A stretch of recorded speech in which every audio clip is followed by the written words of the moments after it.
buttons. When Jim came in here, he changed a lot of the buttons. You said Jeb? Jim, Oh.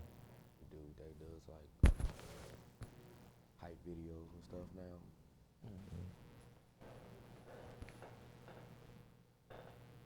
I think those are pretty cool.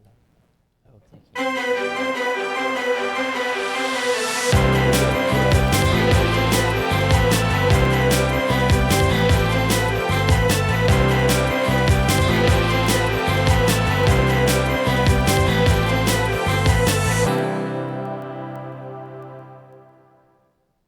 Hello, everyone. Welcome to QUTV Sports. I'm Andrew Lenzen, alongside Marlon Washington and Jordan Reddick. How are you guys today? Doing good. Doing all right, can't Pretty complain. good. There you go. I'm excited to have you guys on today. We're going to just talk about some random topics today. Jordan, you want to start us off here? Yeah, so the topic I wanted to bring up today is how, for sprint football, it's a little bit different, right? But how our eligibility is totally kind of different, right? So how we do things is, as long as you're enrolled in the school, you get 5 years. And we do not redshirt at all. So incoming freshmen from every single class will have an opportunity at playing right then and there. So my question to you guys is, how do y'all feel as athletes currently, right? Going through the process that you went through to pick a college, was your decision based off if you was playing right now or if you had to sit or wait? For me, definitely, because I was trying to waste no time. I wanted to break records. I wanted to be a hometown hero. Like, I didn't want to waste no time. So yeah, any school that's I can play right now, that's definitely schools I had on top of my list. Kind of with Marlon, I have that like competitive mentality. Like I wanted to play now, but I also understood that like I needed to grow and build and gain weight and stuff. So I was okay with it. But just having that competitor mentality out of high school and wanting to play on the field then and now. But like now that I'm older, I understand that redshirt year is important. So You said with the 5 years, is it 5 years to play for, or what do you mean by it? So Is it 5 like years to play 5. So if you can play all 5 years, 5 years? you can play 5 years.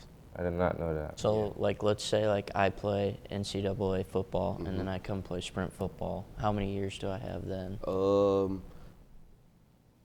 Traditionally, again, you would probably still have 5. Really? But if, let's just say, a school in our conference wanted to complain about it, our president really would kind of look into it, but you will still at least have 4, 3 to Gotcha. 4 Gotcha. to still play. Which that kind of brings me to my next question of, do you think coming in as a freshman you should play right now or right away? Or do you think it's better to sit, right? Because I think we all have seen in our lifetime playing college sports that, you know, some people are ready fresh out of high school, and a lot of them aren't. Majority of them aren't ready to play.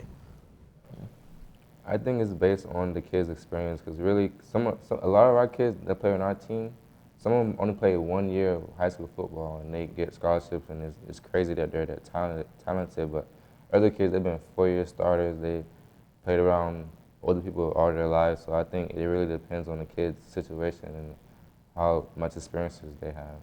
If that athlete's going to benefit the team, I say throw them out there their freshman year, absolutely. But kind of like what Marlon said, if they are starter for 4 years and they're trying to catch up with college football, we all know that college football is a lot faster than high school football. So if the athlete's ready, absolutely. So when you say if the athlete is ready, what about those off the field things like classroom, you know, adjusting to being a college athlete? I feel like if they're having problems with that, then you probably should not like give them the spot to play right away, but let them know that you need to do this and that in order to play and take it more serious and have them have a different perspective on how serious it is in order for them to play. So I don't think they should be a starter right away or play right away. I think, yeah. They always say it's your student athlete first. So if the kid's grades aren't the best, then obviously he needs to step away from football and figure that out. I know for us, there's some guys that have done that and are doing really good in the classroom now. But it's good to start off with a good GPA than end. Like, it's obviously good to end with a good GPA, but it's better to start off with a good one. That way you have that high momentum. GPA. Yes. Yeah, that momentum going into your sophomore, junior, senior year. I agree. Absolutely. I agree. I find it interesting that we don't redshirt, personally. With us having a young team last year with majority freshmen, we dealt with a lot of maturity issues, a lot of the undisciplined things to where if we did have like an upper class, that kind of alleviates things, right? Kind of like, right, when the freshman class come in for next year, you guys are already setting that example for how the standard is, right? The standard is the standard and it won't change, right? So those freshmen coming in, they either got to get on board or this ain't the place for them, right? But that's kind of different for us because, like I said, we don't have upperclassmen. So it's like the first 2 to 3 years, we're kind of just molding those guys to get ready to kind of be in the situation that you two are in currently right now as being upperclassmen. So, I mean, I don't think it's a bad thing, but I also think that a lot of teams in our league are going to run into a lot of those undisciplined problems for their team. So, like, our program's new, obviously. When you get to that 4th, 5th year, will you redshirt people, or is that like not even in the deck of cards, like with the league? We talked about it.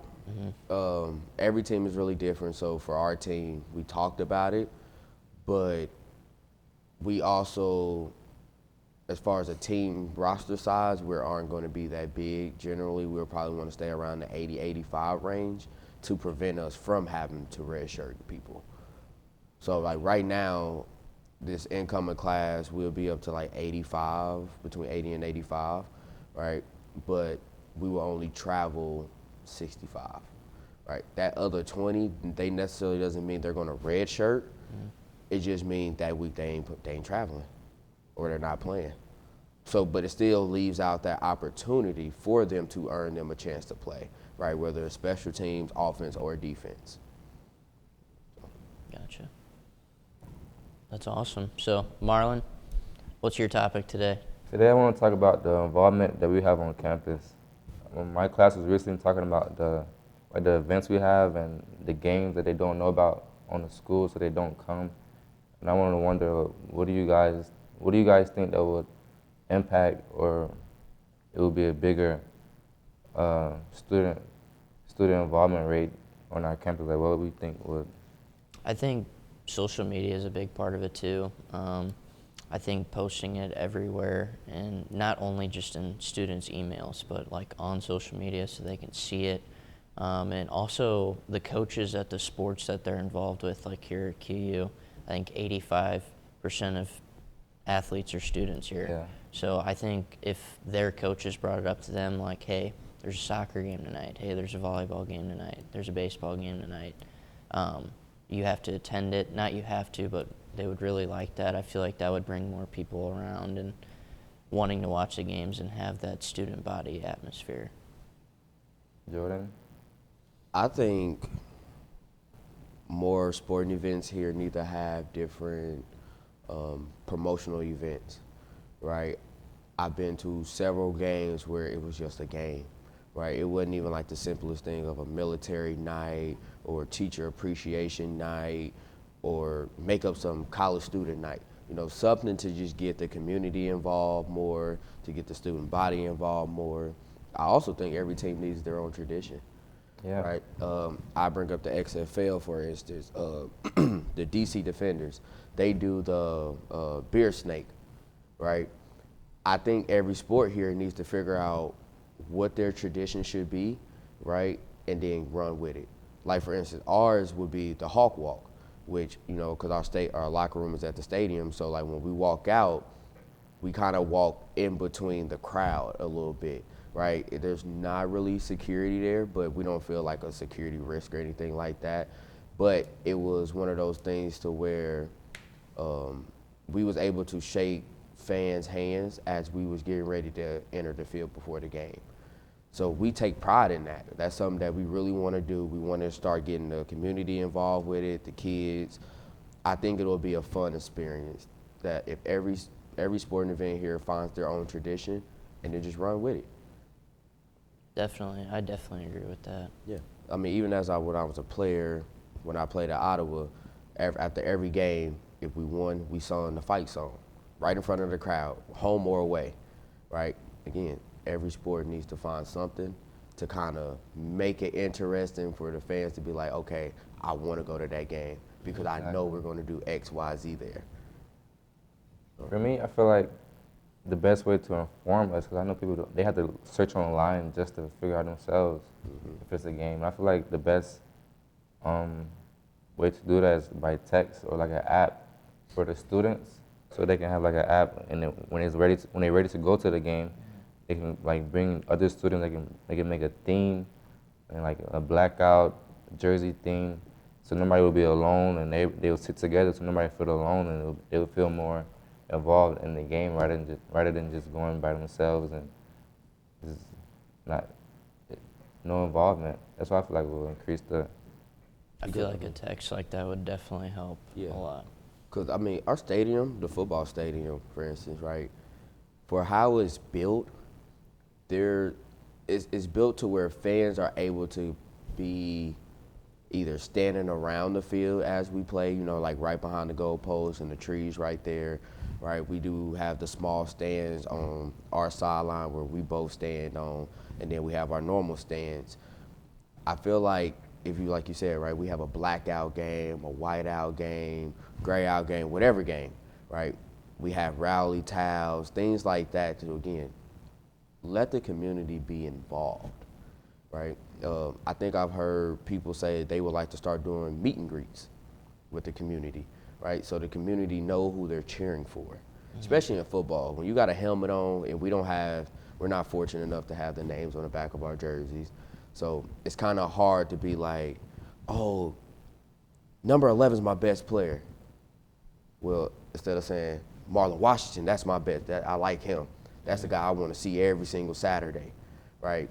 I think meet and greets, promotional events, finding ways to get the community involved on and off the field, in and out the stadiums, the courts, all that. We all need to be a little bit more involved. I agree. And student section, I feel like they'll really make it increase the involvement. Yeah. A student section would be very excellent. I mean, we all know, right, baseball teams are known for showing up at football games half naked with 25 degrees outside, and they're just cheering their team on, win, lose, or draw, right? I agree. We need to have a student section as well at every single sporting event. Absolutely, and I think athletes build off of that energy too. I feel like everyone does, Of course. and I think that's pretty cool. Talking about baseball, baseball's actually on a roll right now. They're 18-4. They gained their second sweep of the year, first in GLVC play. They're 14-1 at home. That's big time. That's amazing. I have to go to the game now. It's awesome. So anybody out there that wants to attend a baseball game, absolutely do it. They're rolling right now, so catch them while they're rolling. Do you guys have any other topics you'd like to talk about today or address? I kind of want to talk about baseball a little bit more Go for it. because I went to the game Sunday when they played Truman. Me and a fellow coach, when we got there, the score was 6-2 or 5-2 or something like that. I want to say bottom of the third. By the time we left, because we left at 7, the top of the seventh in the stretch, it was 20-4. They won 20-7. And when I tell you they hit back-to-back home runs in the bottom of the fourth, they hit about 4 or 5 home runs back-to-back. They had 7 total that game. That was unbelievable. Is that this past Saturday? That was this past Sunday. Sunday. So they won Friday by a big score again. I think it was like 14-4. Yeah. And then Saturday they had the doubleheader, won both those games, and then Sunday 20-7 beat Sherman. Even that game Sunday, bring it back up, your point of, how can we get the involvement there, right? Even for that game, for them to be 18-4 right now, 14-1 at home, right? I feel like our baseball stadium should have been packed. especially with that type of game, that's something that everybody should witness, whether you're a baseball fan or not, right? Seeing a baseball team hit that many home runs in one inning. I played baseball all the way up through high school. Never seen a team really dominate in one inning like that. Like, it was just amazing. For the crowd that was there, right? Each home run, the crowd got louder, louder, louder, and louder, to where at the end of that inning, it was almost a standing ovation. Because of, again, that was something that a lot of people haven't seen. So, like, I feel like we need to get out more, right? I want to go to more games, even though I know we about to start spring practice, but I want to be involved. I want to go to more games. I do need to get out to a lacrosse game. Look, men's lacrosse is having an exceptional season as well. Absolutely. Right? I want to say they're 10-6 right now. Something like that. I Yeah. think it's something like that. Right, Yeah. but they had already doubled their amount of wins that they had in their 4 or 5 year history here. Like, I get it, right? A community, a school doesn't want to support a losing team. I get it. But like you said earlier, right? Teams feed off the crowd's energy, right? If we are able to pack out those stands, how many more of our sports will be winning? And not to say none of them are winning now, because we have a lot of sports right now that are on the horizon. Quincy as a whole is on the rise right now. Every single sport is trending in the right direction, to where community come out and support. I'm telling you, you ain't gonna want to miss these games. You ain't gonna want to miss them. I absolutely agree with you. So that's going to be the end of our little talk today. Thank you guys for joining me here on the QUTV. And thank you so much, and have a great day.